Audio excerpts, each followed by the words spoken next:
Hey friends, welcome to another EZD6 video.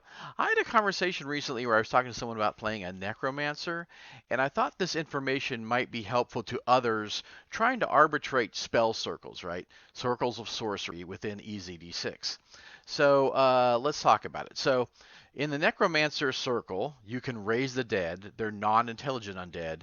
I also picture that you can try to not control intelligent undead, but maybe keep them back, kind of like that cleric ability of old, where you can keep them from draining your blood or ripping you to shreds.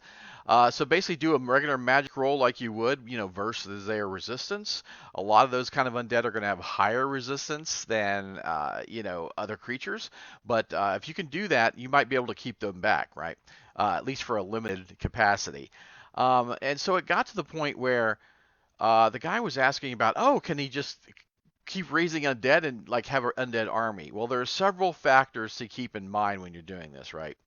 One is, yes, you can raise undead, right? You can raise undead to have an army, but the thing is, you have to do them at the same time because they're spell anchoring, okay? And that's where the big thing comes in. That's where the big limiting factor comes in, right? So with an EZD6, you can basically affect up to 6 targets. Okay, that's kind of the thing that keeps it from getting out of control too. So if there are 6 guards, right, you could raise some of the guards to be undead. Okay, now here's how I look at it. If you come across a bunch of skeletons, okay, you could raise up to 6 skeletons, okay, because they're 1 strike each. That's the big catch, because magic does 1 strike of damage. I look at it as these creatures have 1 strike, so the Necromancer could raise 6 strikes worth of skeletons. And that means you have to roll 6 resistance because it's 1d6 per skeleton. So that'd be 66 versus your roll to get that maximum. And if you succeed at that and you roll that, if you don't succeed, it doesn't happen. And I wouldn't allow the Necromancer to keep doing it. Say that the bones shatter when the magic shatters the bones when he tries to do it, or the spirits aren't allowing them to them to be raised. So don't keep giving them. Allow the Necromancer to keep trying to raise it. It's like a one chance, right? Dealing with the dead is really tricky and risky, right? So don't keep allowing that, but give them that chance, right? Now, with zombies, it's a bit different because they're 2 strikes each. So you could raise, if you killed some guards, his question was, if you killed things, could you raise them up again, right? And I was like, oh, sure. But keep this in mind, okay? So if you kill 4 guards, okay, and you want to raise them as zombies, you can't raise all 4 because zombies are 2 strikes each. But you could raise 3 of them and then do a 66 resistance, right?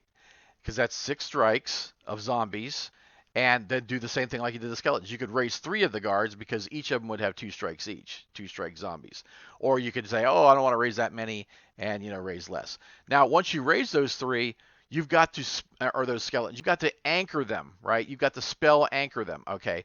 So if you raise those 6 skeletons, and say 4 of them are destroyed, and you want to raise more, well, if you do, you're releasing those other skeletons, right? Because you're breaking the spell anchor. You have to anchor everything at the same time. Once you break the spell anchor, the undead are released. So that could be dangerous. It could also be dangerous if the Necromancer has undead and he gets hit for or they get hit for damage. The spell anchor is also broken. So what happens then, right? What happens if you got a bunch of skeletons running around? The Necromancer gets hit, and now they got all these skeletons running around that don't have any affiliation to the party. I would say he could try to take them over again. I would allow that. But then you've got some rounds of chaos going on where he doesn't have any control over the undead he raised. So keep that in mind. Keep that in mind. So the number of strikes, right, would be important. The type of undead, zombies or skeletons.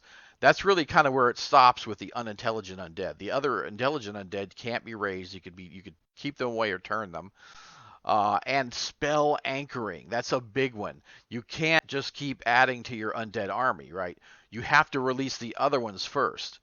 So, either release them at a point where they're not going to be a danger, to you. I would rule that they just remain to be zombies and undead, right? They're just not under his control.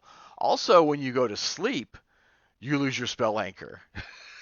So, you can't just oh, I'll put my guy standing over here for the night and I'm going to sleep. No, you're going to lose your spell anchor and they're going to all attack you in the middle of the night, right? So don't allow that kind of cheesing, the rules.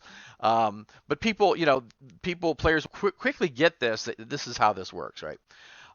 Another thing you could do is, I had a player do this once. It was pretty cool. I have examples in the book where he found like a pile of skeletons and he wanted to raise like a skeleton shard. They were all broken skeletons, and he wanted to raise like a skeleton shard golem. And I was like, oh, sure. So basically, I just said, well, it's basically ogre size. So I gave it 3 strikes. So that's 3d6 resistance that he has to roll to raise the thing. I thought, oh, it's fun. Yeah, it would basically have 2 fists. So I gave it like 2 fist attacks. And you could just make those kind of rulings, on the fly like that. It can be pretty cool too, if you find the lost prisoner, right, from the classic Lost Prisoner, where there's a skeleton hanging there in the shackles.